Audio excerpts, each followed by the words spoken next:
और गजवा हिंद ये कोई झूठ नहीं है, ये कड़वी सच्चाई है। हम लोग मानते नहीं थे। मैं तो दारुल उलूम देवबंद को धन्यवाद दूंगा कि उन्होंने क्लेरिफाई कर दिया कि गजवा हिंद बिल्कुल जायज है और भारत को इस्लामिक देश बनाना बिल्कुल जायज है। नहीं, बाकी लोग ना बीच में बड़ा इधर उधर तोड़ मरोड़ करते थे। नहीं नहीं, अरे किसी की व्यक्तिगत बात है, किसी का व्यक्तिगत विचार है। सबसे अच्छी बात है कि भारत की वो संस्था जो भारत में सबसे ज्यादा मदरसा चलाती है, उस संस्था ने ओपनली कहा है कि गजवा हिंद जायज है। और गजवा हिंद आज से नहीं हो रहा है। आप लोग गूगल करिएगा डेमोग्राफी ऑफ इंडिया।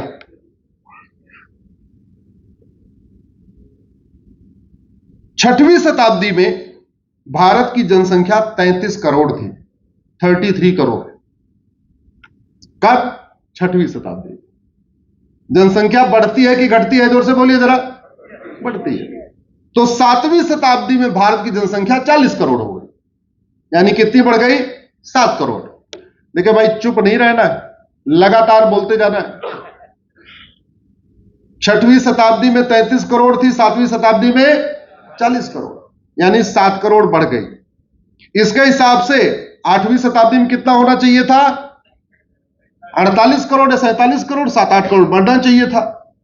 लेकिन गजवा हिंद हुआ, इसलिए 8वीं शताब्दी में भारत की जनसंख्या 1 करोड़ कम हो गई। जो 7वीं शताब्दी में 40 करोड़ थी, वो 8वीं शताब्दी में 39 करोड़ हो गई। इसका मतलब भारत बटा, भारत कटा। 9वीं शताब्दी में भारत की जनसंख्या 38 करोड़ हो गई, 1 करोड़ और कम हो गई।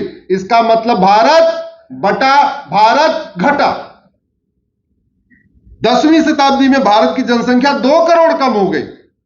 पहले 38 करोड़ थी 9वीं में, 10वीं में हो गई 36 करोड़। और यह 10वीं शताब्दी है जब महमूद गजनी आता है। तो महमूद गजनी के आने के बाद कितना घटा? इसका मतलब भारत कटा और भारतीयों का धर्मांतरण हुआ। 11वीं शताब्दी में 3 करोड़ कम हो गए, 36 करोड़ से 33 करोड़ आ गए। यानी भारत बटा, भारत घटा, धर्मांतरण हुआ। 12वीं शताब्दी में 5 करोड़ कम हो गए, 28 करोड़ आ गए। यह टाइम है मोहम्मद गोरी का। तो गोरी के आने के बाद कितना कम हो गए? 5 करोड़। पहले हम थे 33 करोड़, अब हम हो गए 28 करोड़। 5 करोड़ सीधे कम हो गए। यानी गजवा हिंद हुआ, तभी तो घट रहे हैं। 14वीं शताब्दी में फिर से 5 करोड़ कम हो गए, आ गए 18 करोड़। 15वीं शताब्दी में बाबर आता है, फिर 5 करोड़ कम हुए, हो गए 13 करोड़। 16वीं शताब्दी में बाबर के बाद स्टेबल होता है और फिर थोड़ा थोड़ा बढ़ता है। 16वीं शताब्दी में भी 14 करोड़ था, 17वीं शताब्दी में भी 14 करोड़ था। अंग्रेज जब आए हैं, ईस्ट इंडिया कंपनी, उसके बाद फिर से हिंदुओं की जनसंख्या बढ़ना शुरू हुई है। यानी बटना रुका है, घटना रुका है, धर्मांतरण रुका है, और फिर हम 20 करोड़ हुए हैं। अब आप सोचिए, 16वीं शताब्दी में हमारी जनसंख्या 14 करोड़ थी और ईसा से 200 साल पहले भी हमारी जनसंख्या 14 करोड़ थी। जब मौर्य साम्राज्य था, जब चंद्रगुप्त मौर्य जब भारत के राजा थे, उस समय हमारी जनसंख्या 14 करोड़ थी। 16वीं शताब्दी में बाबर के बाद भी हमारी जनसंख्या 14 ही करोड़ थी। इसका मतलब 1800 साल तक भारत की जनसंख्या वहीं स्टेबल रही। स्टेबल रहने का मतलब भारत बढ़ता रहा, भारत घटता रहा, धर्मांतरण होता रहा। चलो, ये तो मुगल काल में हुआ। क्या अंग्रेजी काल में धर्मांतरण रुका? क्या? जोर से बोलिए। नहीं। चलो, वो भी निकल गया, देश आजाद हो गया, भारत में संविधान लागू हो गया। क्या उसके बाद धर्मांतरण रुका? क्या? नहीं। तो मुगल काल में भी धर्मांतरण, ब्रिटिश काल में भी धर्मांतरण, और आजाद भारत में भी धर्मांतरण। इसका मतलब डॉक्टर तो बदलते रहे, शासक तो बदलते रहे, लेकिन दवाई नहीं बदली। और भाई 1950 में भी धर्मांतरण हो रहा है, 1960 में भी धर्मांतरण हो रहा है, 1970 में भी धर्मांतरण हो रहा है, 80 में भी धर्मांतरण हो रहा है, 90 में भी धर्मांतरण हो रहा है, 2000 में भी धर्मांतरण, 2010 में भी धर्मांतरण, 2020 में भी धर्मांतरण, और आज रुक गया क्या? जोर से बोलिए जरा। तो यानी 2024 में भी धर्मांतरण। इसका मतलब डॉक्टर तो बदल रहे हैं, दवा नहीं बदल रही है। दवा नहीं बदलने से बीमारी नहीं बदलती है। याद रखिएगा, बीमारी डॉक्टर ठीक नहीं करता, बीमारी दवाई ठीक करती है। डॉक्टर आपके अंदर नहीं जाता, आपके अंदर क्या जाता है? दवा जाती है, इंजेक्शन जाता है, वैक्सीन जाती है। तो वैक्सीन का अच्छा होना जरूरी है, दवा का अच्छा होना जरूरी है, इंजेक्शन का अच्छा होना जरूरी है, डॉक्टर भी अच्छा होना चाहिए। केवल डॉक्टर के अच्छे होने से बीमारी ठीक नहीं हो सकती। जैसे मैंने कहा, हमारे गनर के अच्छे होने से मेरी सुरक्षा नहीं हो सकती जब तक उसकी गन अच्छी ना हो। तो मेरा आप लोगों से निवेदन है कि गजवा हिंद की गहराई को समझिए। और जहां तक गजवा हिंद, अरे गजवा हिंद था तभी तो दुर्योधन का ननिहाल गंधार, भाई उस समय गंधार भी तो हिंद था कि नहीं था? जहां से माता गांधारी आई वो भी तो हिंदुस्तान था ना, भारत था। तो गजवा गंधार हुआ तो गंधार अफगानिस्तान बन गया। एक देश था काबुल, जहां कुंभकर्ण का राज कुछ दिन तक था। गजवा काबुल हुआ, अफगानिस्तान हो गया। गजवा पर्शिया हुआ, जहां 100% पारसी रहते थे। गजवा पर्सिया हुआ तो ईरान बन गया। गजवा कंबोज हुआ, वो बदख्शा बन गया। राजा भरत का ननिहाल जहां से माता कैकेयी आई थी, गजवा कैकेय हुआ तो वो पाकिस्तान हो गया। जो पाकिस्तान है ये राजा भरत का ननिहाल है, माता कैकेयी वहीं से आई थी। ये जो अफगानिस्तान है ये दुर्योधन का ननिहाल है, माता गांधारी वहीं से आई थी। तो इसका मतलब गजवा हिंद हकीकत है कि नहीं? है कि नहीं? और बाकी तो छोड़ो, आजादी के पहले क्या हुआ? आजादी के बाद 9 राज्यों से खत्म हो गए कि नहीं? 9 राज्यों से खत्म हुए कि नहीं? 200 जिलों से खत्म हुए कि नहीं? 900 तहसीलों से खत्म हुए कि नहीं? ये गजवा हिंद नहीं तो और क्या है?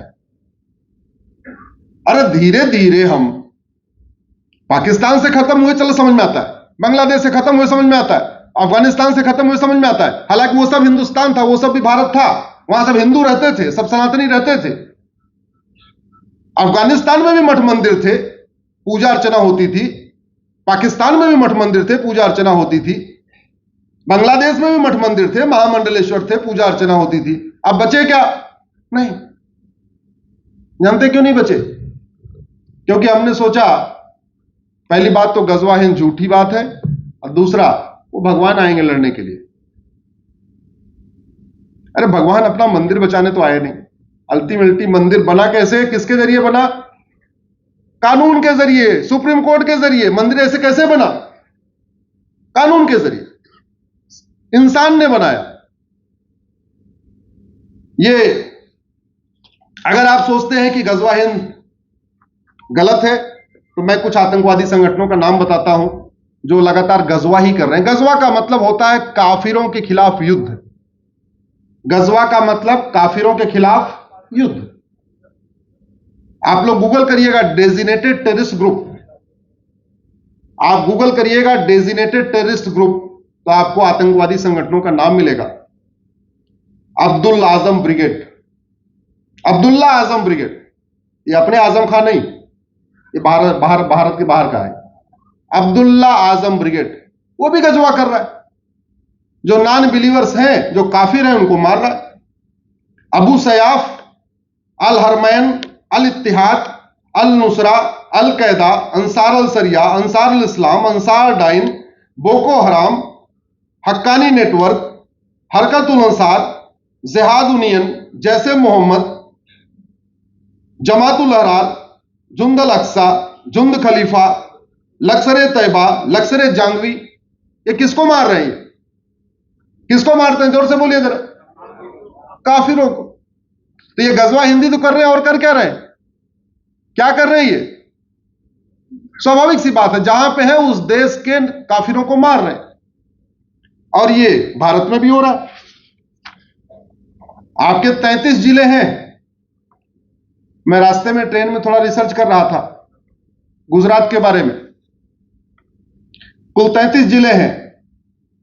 आपके खेड़ा में पत्थरबाजी हुई, वडोदरा में पत्थरबाजी हुई, नर्मदा में पत्थरबाजी हुई, भरूच में पत्थरबाजी हुई, मोरबी में पत्थरबाजी हुई, गांधीधाम में पत्थरबाजी हुई, कर्णावती में पत्थरबाजी हुई, भावनगर में पत्थरबाजी हुई, राजकोट में पत्थरबाजी हुई, द्वारका में पत्थरबाजी हुई, जूनागढ़ में पत्थरबाजी हुई, महसाना में पत्थरबाजी हुई, पाटन में पत्थरबाजी हुई, सूरत में पत्थरबाजी हुई, तापी में पत्थरबाजी हुई, आनंद में पत्थरबाजी हुई, दाहोद में पत्थरबाजी हुई।